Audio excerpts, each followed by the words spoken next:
चीन ने रेगिस्तान में छोड़ी रेत निगलने वाली मशीन जिसे देखकर आप दंग रह जाएंगे। दोस्तों, चीन की कुल जमीन का 32 हिस्से में रेगिस्तान फैला हुआ है।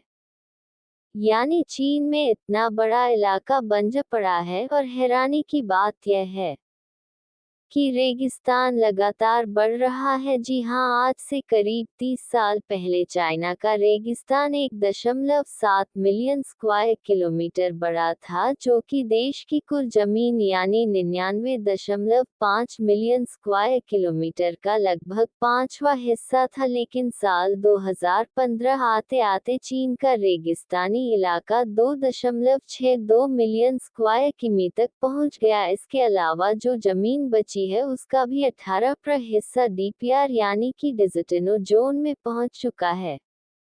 यानी वहां की जमीन भी रेत में बदलती जा रही है। इतना ही नहीं, इससे बढ़ते रेगिस्तान की वजह से चीन का औसत तापमान भी बढ़ रहा है।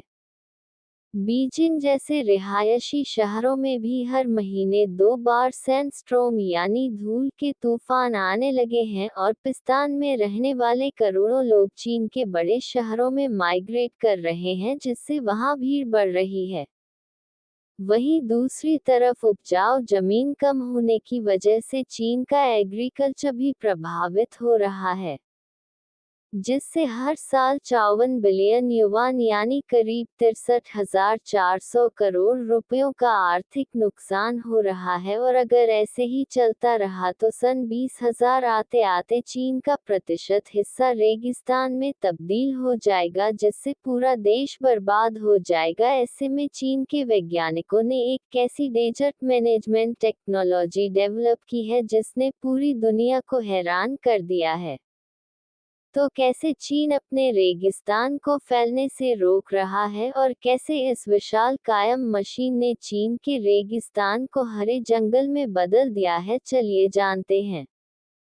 दोस्तों, रेगिस्तान की सीमाएं फैलाने की समस्या सिर्फ चीन में नहीं है, बल्कि ग्लोबल वार्मिंग और क्लाइमेट चेंज की वजह से पूरी दुनिया में रेगिस्तान बढ़ते हुए देखे जा रहे हैं। यूनाइटेड स्टेट्स की 30 पर जमीन जो है वो बुरी तरीके से डेजर्ट है या डिग्रेड हो चुकी है, यानी कि रेगिस्तान दुनिया भर में फैल रहे हैं। भारत में थार डेजर्ट, यहाँ भी अरावली जंगल अगर नहीं होते तो ये बहुत जल्दी फैलता। यूनाइटेड नेशंस का कहना है कि 2050 तक अफ्रीका का सारा डेजर्ट भी 6,000 स्क्वायर किलोमीटर बढ़ जाएगा, जिससे 135 मिलियन लोग बेघर हो जाएंगे। इसी वजह से चीन ने कुछ बड़े कदम उठाने का निर्णय लिया है। एफॉरेस्टेशन तकनीक को अपनाया, जिसके तहत रेगिस्तानी जमीन पर लाखों की संख्या में पेड़ पौधे उगाए जाते हैं ताकि रेतीली जमीन को बांधा जा सके और रेगिस्तान का एक्सपेंशन की रफ्तार कम की जा सके। लेकिन कई सालों तक कोशिश करने के बावजूद वह काम नहीं आ रहा, क्योंकि चीनी अथॉरिटी किसानों से रेगिस्तान में पेड़ तो लगवा देती है, लेकिन पतली रेत की वजह से हल्की हवाओं में भी वह फसलें गिर जाती हैं। और अगर धूल की आंधी आ जाए तो महीनों की मेहनत मिनटों में बर्बाद हो जाती है। मगर फिर चीन ने कुछ ऐसा रोबोटिक मशीन बनाया जो कि रेत के ऊपर इस प्रकार की प्लांटेशन कर रहा है, जिससे रेत धीरे धीरे मिट्टी में कन्वर्ट हो रही है और जो जमीन है वह हरी होती चली जा रही है। आपको ये जानकर हैरानी होगी कि चीन ने इस प्रक्रिया के जरिए अपने रेगिस्तान के कुछ हिस्सों के अमेजन जंगल की तरह घना बना दिया है। चीन की इस उपलब्धि में सबसे बड़ा हाथ है जुमांग 301, जिसे सैंड स्लोइंग बस्ट कहा जाता है, यानी रेत को निगलने वाला राक्षस। और यह उपनाम इस मशीन पर बिल्कुल सटीक बैठता है, क्योंकि एक ऐसी रोबोटिक मशीन है जो चीन में रेगिस्तान के फैलाव को रोक रही है, खास तौर पर रेगिस्तानी जमीन को खेती लायक बनाने के लिए। लेकिन यह मशीन काम कैसे करती है, आइए जानते हैं। जुमांग 301 के मुख्य 3 काम है। पहला है ऑटोमेटिक सीडिंग करना। जी हाँ, वर्कर्स इस ऑटोमेटिक मशीन में बीज और पौधे रख देते हैं।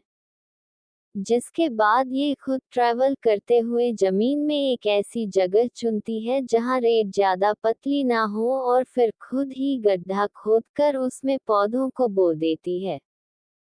कई एकड़ बड़े इलाकों में बस इन रोबोट्स को छोड़ दीजिए, फिर यह खुद कमाल करके दिखाएंगे और चंद घंटों में पूरे एरिया में पौधे और बीज बो देंगे। दूसरा काम है सैंड स्टेबलाइजेशन। कई ऐसे सूखे पेड़ पौधे हैं जिन्हें काफी कम पानी की जरूरत पड़ती है और इन्हें रेगिस्तान में भी बोया जा सकता है। लेकिन मीलों दूर तक फैली इस बंजर जमीन में ऐसे पेड़ पौधे इसलिए नहीं दिखते क्योंकि यहाँ की रेत जो है वह काफी पतली होती है। ऐसे में इन पेड़ पौधों की जड़ें जमीन पकड़ नहीं बना पाती। ऐसे में जुमांग 30 मशीन जमीन में गड्ढा करके धान का भूसा डालती है।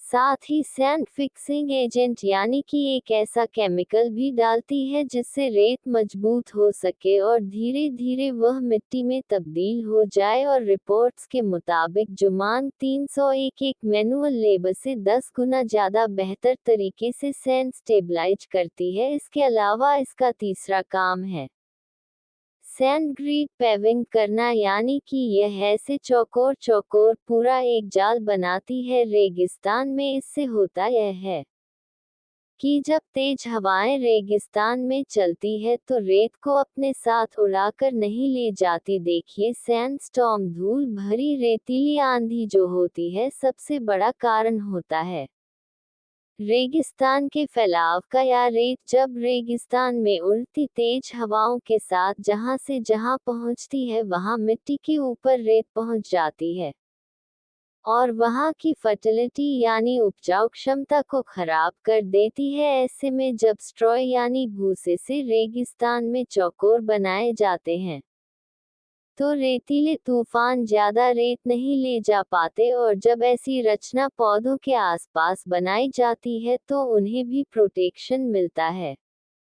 अप्रैल 2024 में जुमांग 301 को पेश करते हुए चीनी अथॉरिटीज ने कुबुकी डेजर्ट में एक फील्ड एक्सपेरिमेंट किया था जिसमें 30 से ज्यादा मैकेनिकल डिवाइसेस वाले जुमांग 301 ने न सिर्फ सैंड स्टेबलाइजेशन की बल्कि सिर्फ 20 मिनट में 1 एकड़ जमीन में 159 सुकोए पेड़ बो दिए। और आपको ये जानकर आश्चर्य होगा कि जुमांग 301 मशीन इतनी पावरफुल है कि वह 24 घंटे बिना रोके काम कर सकती है और सिर्फ एक दिन में 2000 एकड़ जमीन पर पेड़ पौधे और बीज लगा सकती है। वहीं पेड़ लगाने के साथ अगर सैंड स्टेबलाइजेशन भी करनी है और ग्रीड भी करानी है तो ये 200 एकड़ जमीन पर काम कर सकती है। इसी वजह से चीन ने जुमांग 301 की एक बड़ी फ्लीट यानी सेना बनाई है जो अगले 1 साल में 1 लाख एकड़ रेगिस्तान को बचाव जमीन वाले हरियाले जंगल बनाने में काम करेगी। चीन की इस उन्नत टेक्नोलॉजी को देखकर सऊदी अरेबिया, अफ्रीका और जैसे देश भी जुमांग 301 मशीन खरीदने के डिस्कशन में लग चुके हैं। हालांकि दोस्तों, जुमांग 301 से फॉरेस्ट्री कराना रेगिस्तान को जंगल बनाने का पहला कदम है। इसके बाद चीन 2 महत्वपूर्ण कदम उठा रहा है।